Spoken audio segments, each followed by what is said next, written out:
Hello friends, welcome to all on my YouTube channel Civil Exam Guru. Civil Exam Guru YouTube channel में दोस्तों आप लोगों का हार्दिक स्वागत है। आज की वीडियो में हम लोग डिस्कस करेंगे सर्वेइंग के कुछ क्वेश्चन, और जिसके अंदर काफ़ी सारे कंसेप्ट के साथ मैं आप लोगों को क्वेश्चन करवाने वाला हूँ। और ये सभी क्वेश्चंस जो है SSC JEE exam, assistant engineer level की एग्ज़ाम, इंजीनियरिंग सर्विस एग्ज़ाम और बहुत सारे एग्ज़ाम के लिए बेनिफिट होगी।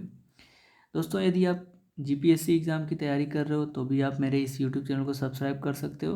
Gujarat engineering service class 1 class 2 के लिए भी आपको ये क्वेश्चंस जो हैं वो डायरेक्टली और इनडायरेक्टली बेनिफिट होंगे। गुजरात वाटर रिसोर्स डिपार्टमेंट के अंदर क्लास 1 और क्लास 2 की वैकेंसी जो है आ चुकी है, और इसका एग्ज़ाम का डेट भी नोटिफिकेशन में आ चुका है। आरएनबी एग्ज़ाम आने वाली है।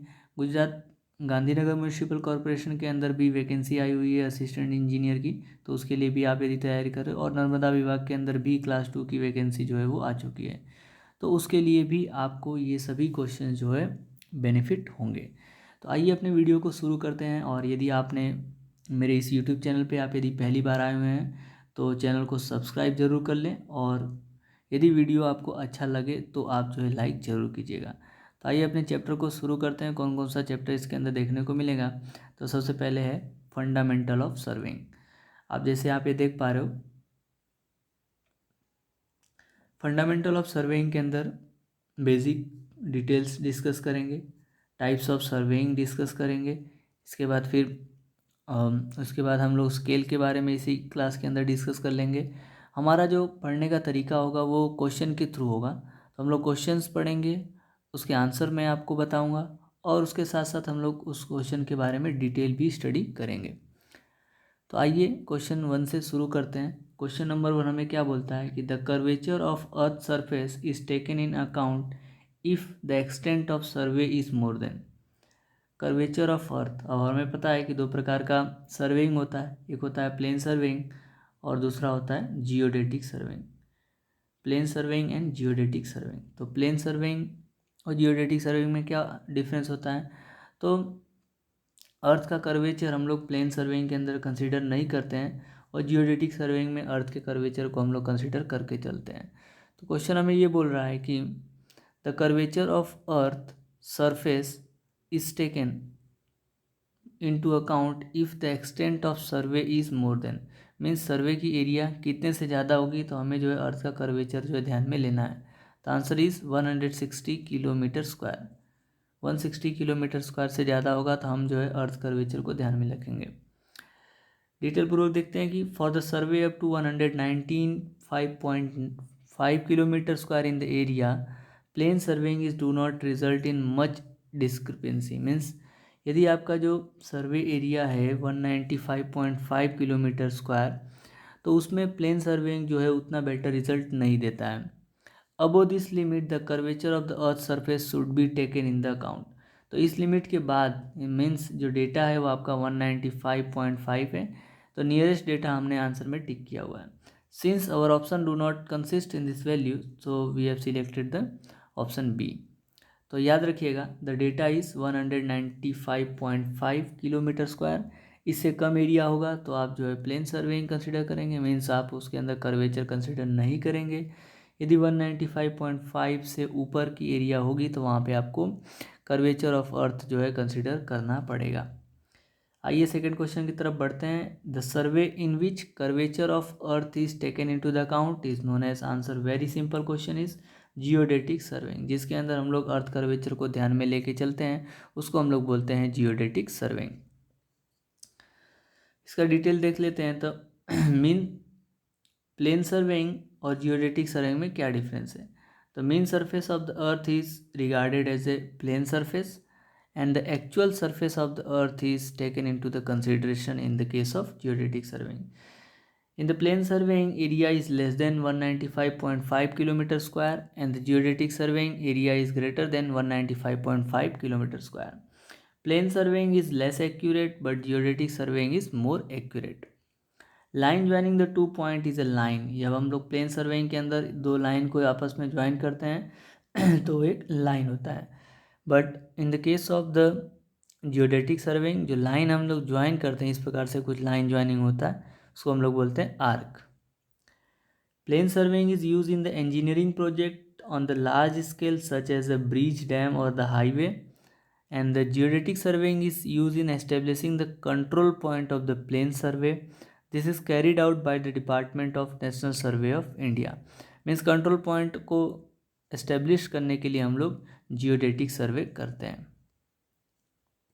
नेक्स्ट आगे बढ़ते हैं और हम भी और डिटेल देखते हैं हाइड्रोग्राफिक सर्वे क्या होता है। In this type of the survey deals with the water body. जो सर्वे जो है वाटर बॉडीज़ के साथ डील करता है, जैसे कि स्ट्रीम हो गया, लेक हो गया, रिवर हो गया, उसके डेप्थ को मापने के लिए उसके अंदर की यदि हमें सर्वेइंग करना है तो उसको हम लोग बोलते हैं हाइड्रोग्राफिकल सर्वे।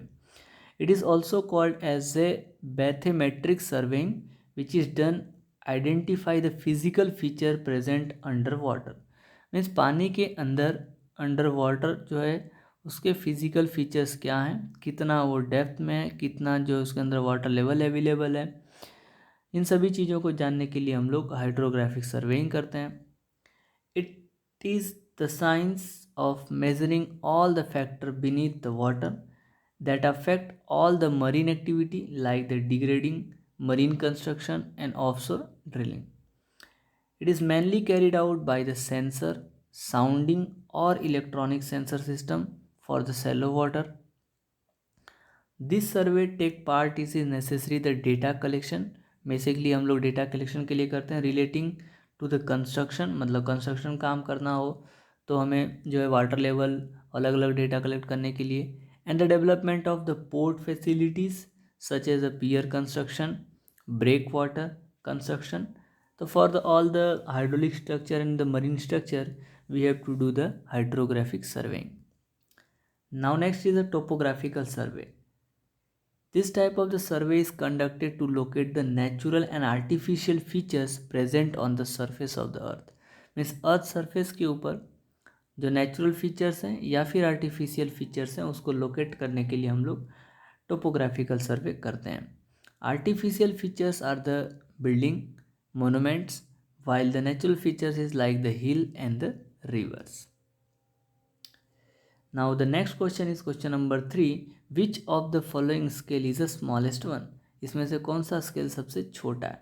तो आप इसको कट करके चेक कर सकते हो। 4 5 या 20 मीन्स 5 के आगे 4 0 आएगा and 1 centimetre is equal to 5000 metre. तो आप 1 सेंटीमीटर नीचे भी सेंटीमीटर कन्वर्ट कर दीजिए, तो 1 मीटर को 1 सेंटीमीटर कन्वर्ट करोगे तो 100 आ जाएगा। तो यहाँ पे 5 जीरो आ रहा है। अब यहाँ 1 सेंटीमीटर इसको 50 मीटर, तो 1/5 के आगे 2 जीरो और लगा दीजिए, मतलब 5000, और यहाँ पे 5 के बाद 4 जीरो। बोला which is the smallest one, तो सबसे नीचे की वैल्यू आपको चेक करनी है। तो यहाँ 5 के बाद 4 जीरो है, यहाँ पे 3 जीरो है, यहाँ पे भी 4 जीरो, तो ऑलमोस्ट आपसे ऑप्शन बी सही हो जाएगा कि सबसे स्मॉलेस्ट वन स्केल कौन सा है। चलिए नेक्स्ट क्वेश्चन इज, आप यहाँ पे एक बेसिक कंसेप्ट सीख सकते हैं कि higher the representative fraction value larger the scale. Means जितना ज़्यादा RF की वैल्यू होगी, RF क्या होता है, RF जो होता है कि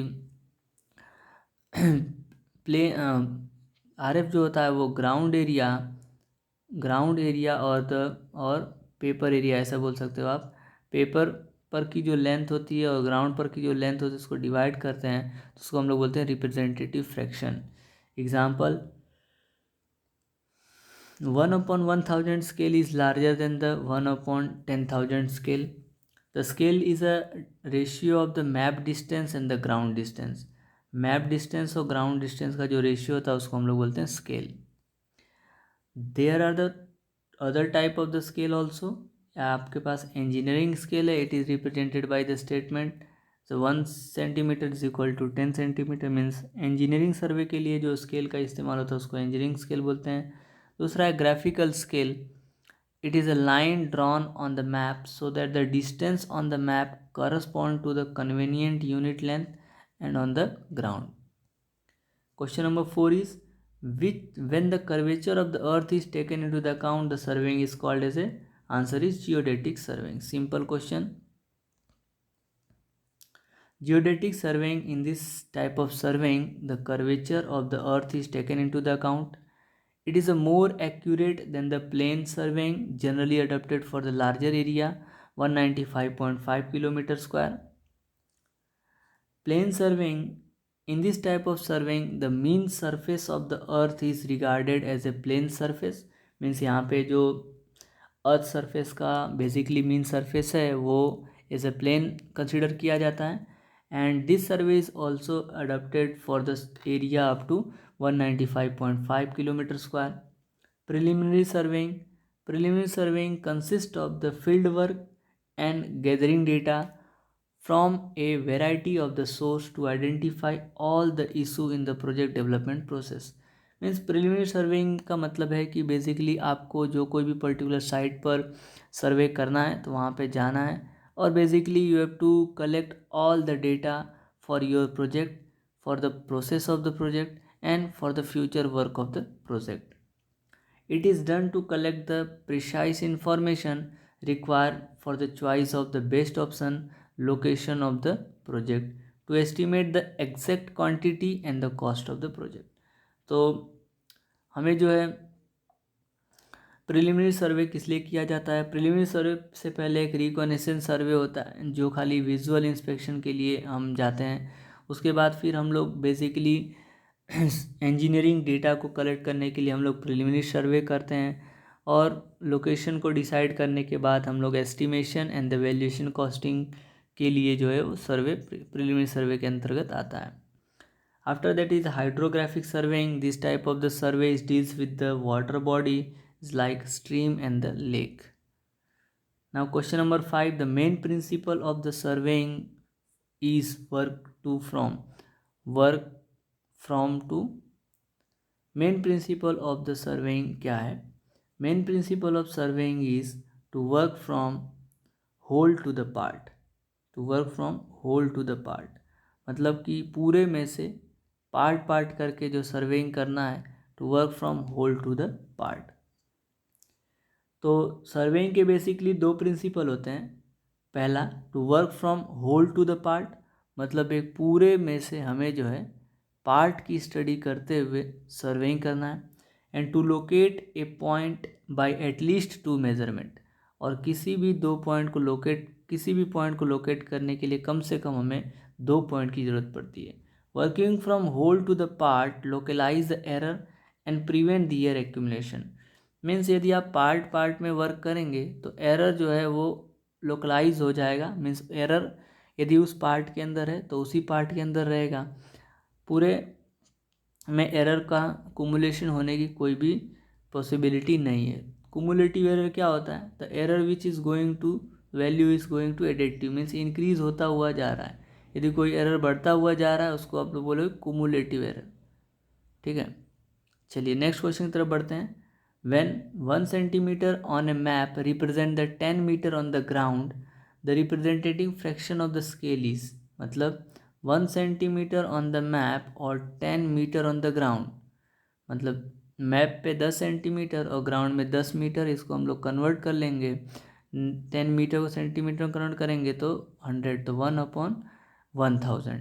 answer is option D. Question number 7, main principle of the field surveying is to work from whole to the part. The same question is repeated. दोस्तों बहुत इंपॉर्टेंट क्वेश्चन है ये. क्वेश्चन बार बार रिपीट हो रहा है तो आपको इसको याद कर लेना है अच्छे से. And we have already discuss the principle of surveying. Now next question is question number 8. The fundamental part of the surveying is to work from whole to the part. Answer is A. Which of the following statement is represent of a map A having scale is 1:1000 and another map B having scale is 1:5000 is true? अब आप में इसमें बोला है कि एक map A है जिसका स्केल 1:1000 है और दूसरा मैप B है जिसका स्केल 1:5000 है. तो क्वेश्चन ऑप्शन ए है map A is larger scale as compare to map B. Map A is larger scale. Yes, map A जो है वो लार्ज स्केल है क्योंकि इसका डिनोमिनेटर वैल्यू जो है वो छोटी है. Map B is larger scale, नहीं ये गलत है. Map B is more detail map compare to the map A, none of the, answer A is बिल्कुल सही है, क्योंकि मैप ए जो है वो लार्ज स्केल है as compare to map B. Means एक पॉइंट याद रखिएगा, higher the representative fraction value larger the scale. तो जितना ज़्यादा आरएफ की वैल्यू होगी स्केल भी उतना ही क्या होगा, बड़ा होगा। मीन्स आरएफ जो है मैप ए का बड़ा है और मैप बी का आरएफ जो है वो छोटा है।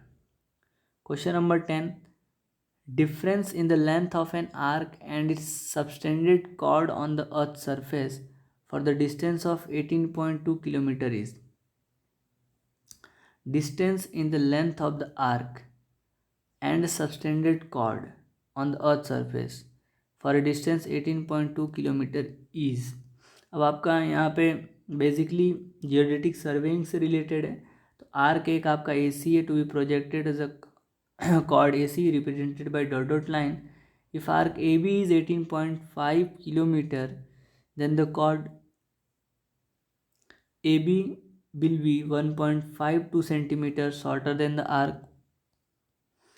तो आप यहाँ पे देख पा रहे हैं, तो इसमें ये उसने पूछा है कि length of an arc and its subtended chord, उसके बीच की डिस्टेंस निकालनी है। तो इसको इसने कैसे कैलकुलेट किया है कंप्लीट, हम लोग इसको देख लेते हैं। कैलकुलेशन इसने नहीं किया यहाँ पे,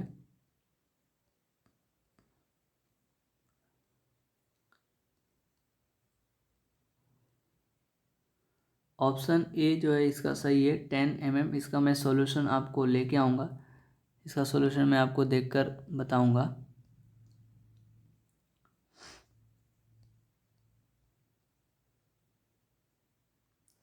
चलिए next question number 11, geodetic surveying is different from the plane surveying because very large area is covered, the curvature of the earth is consider. Very good, curvature of the earth is consider, जब earth का curvature consider किया जाएगा तो उसका surveying को हम लोग बोलेंगे geodetic surveying. Geodetic surveying is different from the plane surveying because the curvature of the earth is considered in the geodetic surveying. The scale representing the either 3 unit or only 1 unit and its fraction up to second place of the decimal is known as। तो एक ऐसा scale जो या तो तीनों unit represent करेगा या तो एक यूनिट भी कर सकता है, and its fraction up to second decimal point is known as diagonal scale. Diagonal scale जो है बेसिकली 3 यूनिट मेजर कर सकता है। अब डायगोनल स्केल क्या होता है? On the diagonal scale it is possible to measure the 3 dimension such as metre, centimetre and the decimetre. तीनों हम लोग डायगोनल स्केल में मेजर कर सकते हैं। तब यहाँ पे आपको स्केल दिया है 1 represent the 1/10 part of the PQ, 2 represent the 2/10 part of the PQ। Question number 13, if the smallest division of the vernier is longer than the smallest division of the primary scale, the vernier is known as. Smallest division of the vernier, तो 4 प्रकार का vernier होता है। एक होता है direct vernier, double vernier, simple vernier और retrograde vernier. बोला है smallest division of the vernier is longer than the smallest division of the primary scale. Answer is D, retrograde vernier.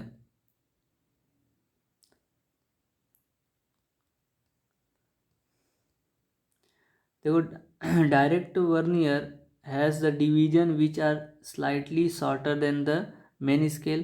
Retrograde vernier has a division which are slightly longer than that of the main scale। तो direct vernier के अंदर जो division होता है वो main scale से shorter होता है, बट रेक्टोग्रेड में जो है उसका डिवीजन मेन स्केल से लॉन्गर होता है। Reading increase in the direction to that of the main scale. Main scale की डायरेक्शन में रीडिंग बढ़ती है, यहाँ पे reading increase in the direction opposite to that of the main scale, और यहाँ पे मेन स्केल के अपोजिट में डायरेक्शन बढ़ती है। तब यहाँ पे आप डायरेक्ट वर्नियर और रेक्टोग्रेड वर्नियर का कंपैरिजन देख सकते हैं।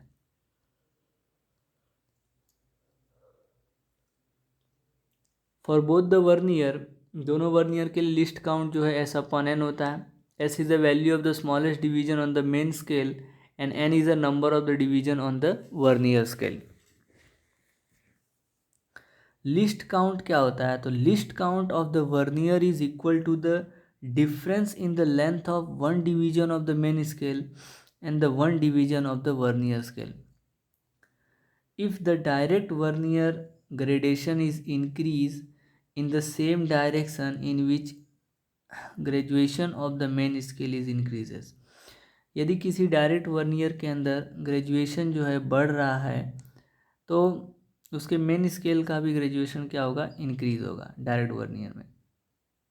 Hydrographic survey deal with the mapping of, answer is large water body. Large water body को मेजर करने के लिए हाइड्रोग्राफिक सर्वेइंग यूज करते हैं. Question number 15, the type of the surveying in which curvature of the earth is taken into the account is known as geodetic surveying. Answer is geodetic surveying. चलिए next question. The main principle of surveying is to work from whole to the part. To work from whole to the part.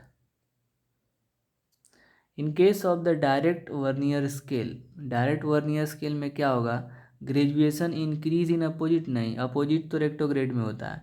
Smallest division is longer than the smallest division of the main scale, it may be. Graduation increase in the same direction in the graduation. Okay, answer suitable is graduation increase in the same direction in which graduation of the main scale is increases. तो option C बिल्कुल सही है. In the direct vernier, graduation increase in the same direction with the graduation of the main scale is increases. चलिए question number 18. What is the difference between the sum of the interior angle of the plane triangle and the spherical triangle? For the area of the triangle is 195 square meter square kilometer earth surface. Answer is 1 second. The difference between sum of the interior angle of the plane triangle and the spherical triangle is only 1 second. For the triangle at the earth's surface having the area is 195 square kilometer. Which of the following is the largest scale? तो इसमें सबसे बड़ा scale कौन सा होगा, तो जिसका RF बड़ा होगा वही सबसे बड़ा स्केल होगा. तो सबसे बड़ा RF जो है 1/500 है, तो ये सबसे बड़ा स्केल कहलाएगा. Scale of map or plan represent the ratio of the line on the map to the length of the same line on the ground. तो मैप अपॉन ग्राउंड करेंगे तो हमें जो है स्केल मिल जाता है. स्केल में भी represented numerically by the engineer scale और representative fraction. The ratio of the map distance to the corresponding ground distance is independent of unit measurement is called as representative fraction.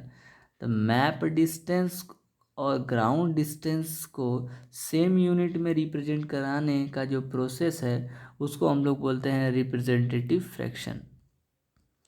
Which of the following statement is correct for estimating the correct area from a map of shrunk factor F? Is directly proportional to F. Correct area is directly proportional to the square of the f, is inversely proportional to f, and is inversely proportional to the square of the f. So this is inversely proportional to the square of f. Shrunk factor f, तो shrunk scale क्या होता है, तो shrunk factor into correct area होगा. Okay, तो shrunk factor जो है correct area से डायरेक्टली प्रोपोर्शनल होगा, इनवर्सली प्रोपोर्शनल होगा. श्रिंकेज रेशियो SR और SF, shrunk length upon original length is equal to shrunk scale upon original scale. The correct distance on the map in term of the original scale is equal to measure distance on the map divided by shrunk factor. Area की बात करें तो measure distance on the map using the planimeter divided by shrunk factor का square. Volume की बात करेंगे तो map divided by shrunk factor का cube. Which of the following is the upper limit of the survey area square kilometre for use of the plane survey? Answer is nearest to 195.5 kilometre.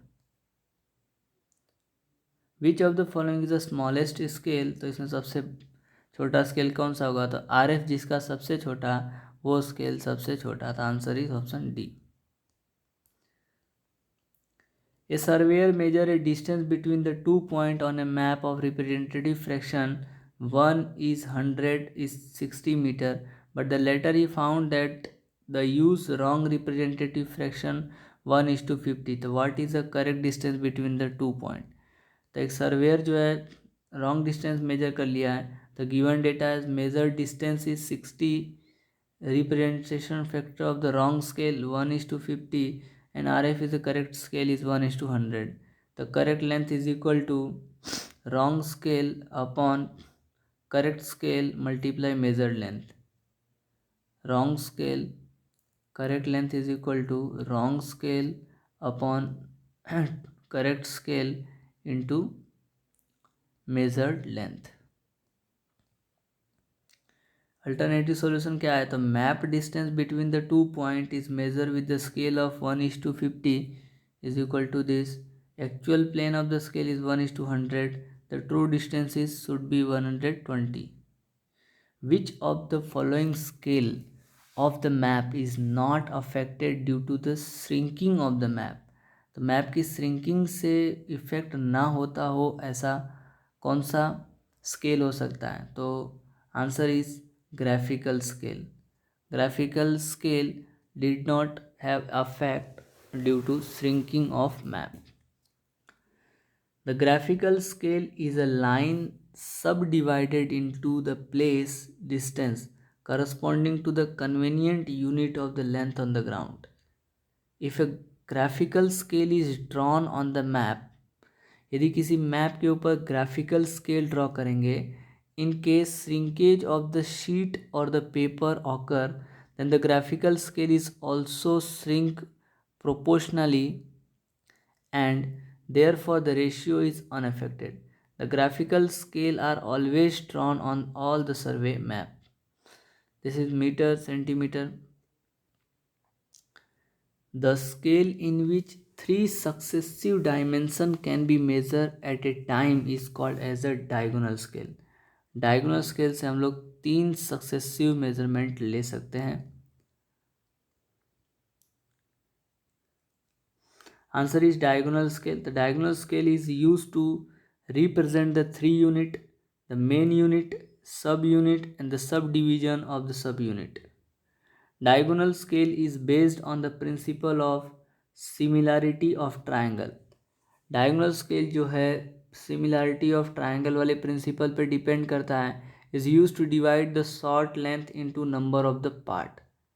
Diagonal scale is use to indicate the distance in the unit and immediate to distance sub division. Plane scale is used to represent the 2 consecutive units, a unit and its subdivision.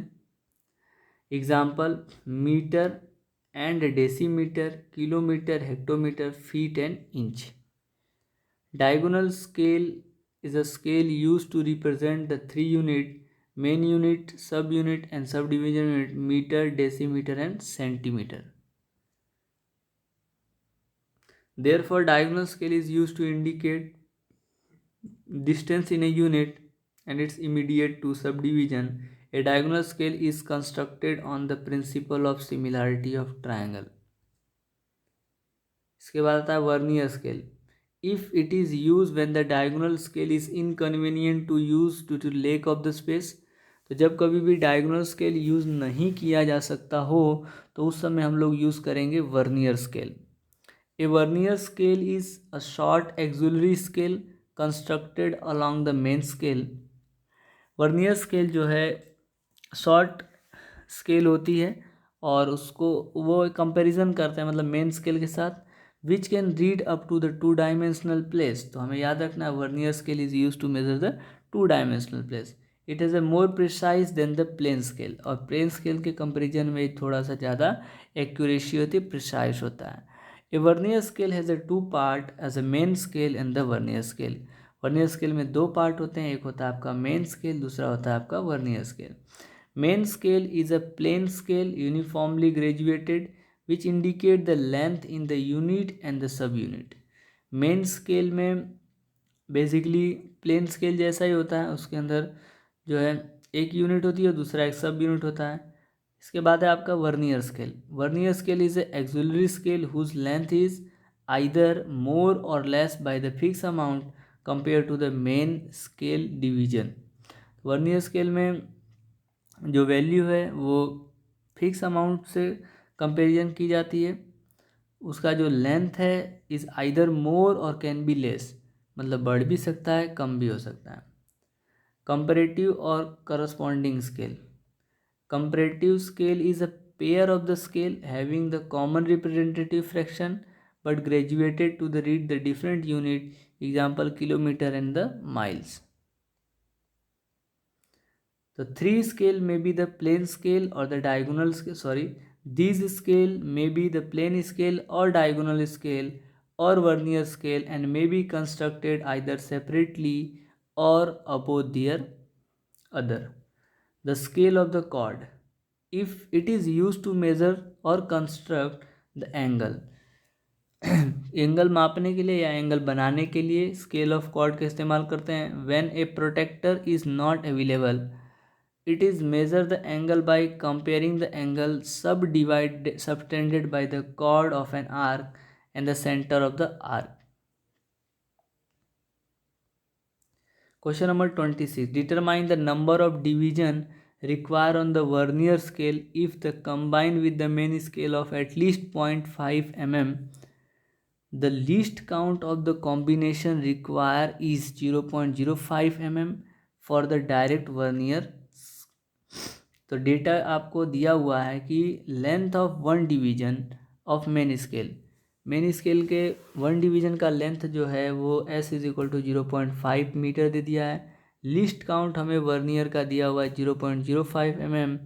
The least count of the vernier is equal to the value of smallest division on the main scale divided by the total number of division on the main scale. मतलब कि main scale के ऊपर सबसे छोटा division कौन सा है और उसको जो है टोटल नंबर ऑफ डिवीजन से डिवाइड करेंगे तो हमें जो है लिस्ट काउंट मिलता है। तो याद रखिएगा least count L S is equal to S upon N. तो एल एस की वैल्यू 0.05, एस की वैल्यू 0.5, तो एन इज इक्वल टू 10 आ रहा है। तो total number of division on the main scale is N is equal to 10। Question number 27. Which of the following statement is not correct for the principle of the surveying? Location of a point with respect to two reference, ये तो पहला statement ही है principle of surveying का। Measure the control point are measured with the lower degree of precision. Minor control point are measured with the working from part to whole। तो ये आपका गलत है, working from whole to part होता है, part to whole लिख दिया है, बिल्कुल गलत है।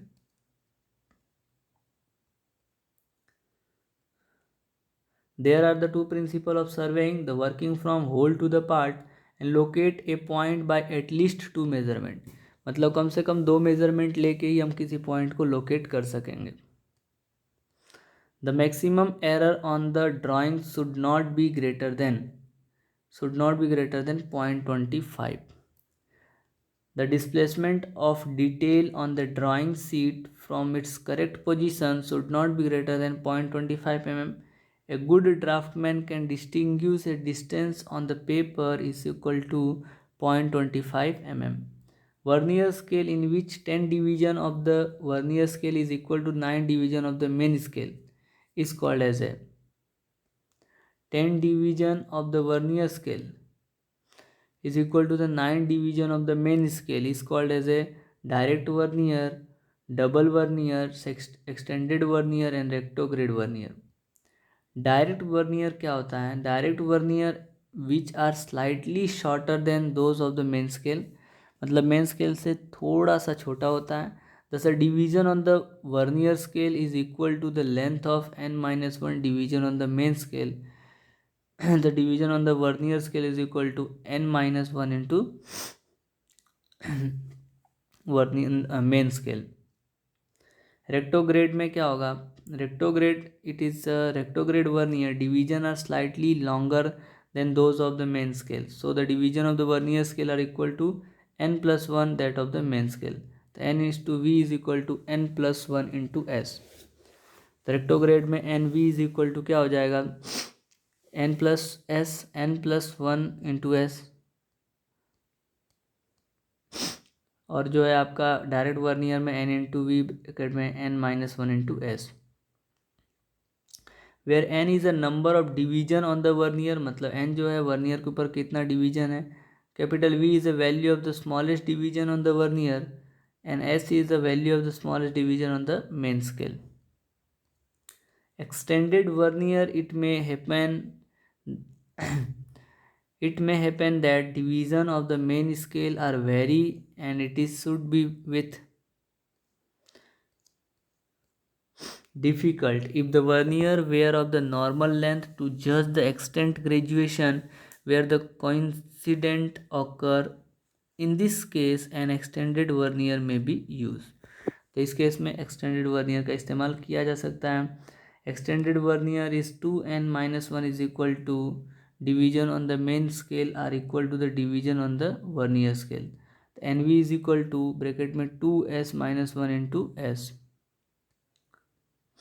The least count of the vernier is equal to s upon n. The difference between the two main scale space and one vernier space is 2s minus v.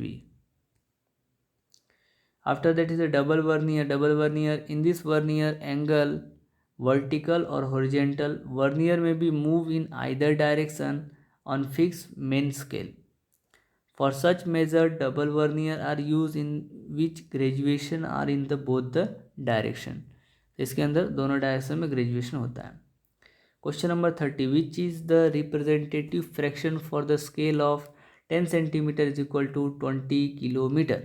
तो 10 centimetre को और ये 20 जो है नीचे किलोमीटर कन्वर्ट कर दीजिए, metre में 1000 और वापस से 10 कट कर दीजिए. ये 10 से 10 कट जाएगा, 1 के बाद 2 के बाद 4 जीरो, 1:1:20,000.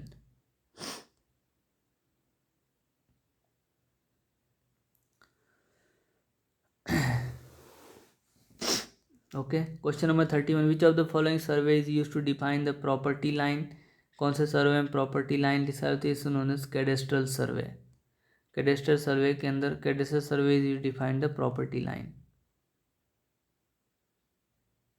Classification of survey based upon the nature. The field survey, nature of the field survey पहला है लैंड सर्वेइंग में, पहला है topographical survey, and this consists of the horizontal and the vertical location of certain point by linear and the angular measurement, and it is made to determine the natural feature of the country such as rivers, stream, lake, woods, hills, etc., and such artificial features such as road, railway, canal, towns and the villages. Cadastral survey as the made incident to fixing the property line, the calculation of the land area, and they are also made to fix the boundary of the municipality. मतलब municipality की जो boundaries होती है उसको भी fix करने का जो वर्क है वो हमें जो है कैडेस्ट्रल सर्वे के थ्रू पता चलता है. Next is city survey. They are made in the connection with the construction of the street, water supply system, sewer and the other work. Marine and hydrographic survey. Marine or hydrographic survey deal with the body of water for the purpose of navigation, water supply, harbor works or the determination of the mean sea level. The work consists in the measurement of discharge of the stream, making the topographical survey of the shore, bank, taking and the locating the sounding to determine the depth of water and observing the fluctuation in the ocean tide. Now the next is astronomical survey. Offer the surveyor means of determining the absolute location of any point to the absolute location and the direction of any line on the surface of the earth. This consists an observation to heavenly bodies and such as sun and the other fixing star. Vernier that is calibrated in the direction opposite to the main scale is known as retrograde vernier.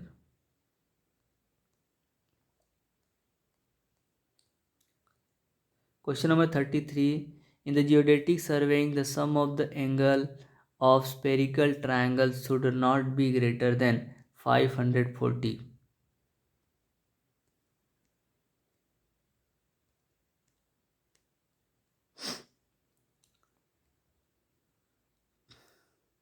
The answer is option D, 540. Okay. So, in this video, we have discussed approximately 33 questions of surveying of basic fundamental parts. In the next video, we will discuss some more questions from this chapter, and after that, we further proceed in these chapters, and we take the next chapter: linear measurement, compass, chain surveying, tape surveying, leveling. Then after we will discuss the tachymetric, theodolite, फोटोजेमेट्रिक सर्वे। सभी का मैं जो है आपके साथ लेके आने वाला हूँ ऑब्जेक्टिव क्वेश्चंस, और ये ऑब्जेक्टिव क्वेश्चंस आपको ध्यान रखना है। Thank you very much for watching this video. यदि वीडियो अच्छा लगा है तो वीडियो को लाइक कर दीजिए, चैनल पे पहली बार आए हो तो चैनल को सब्सक्राइब कर दीजिए। धन्यवाद। मिलते हैं अपने नेक्स्ट लेक्चर के अंदर, नेक्स्ट वीडियो के अंदर।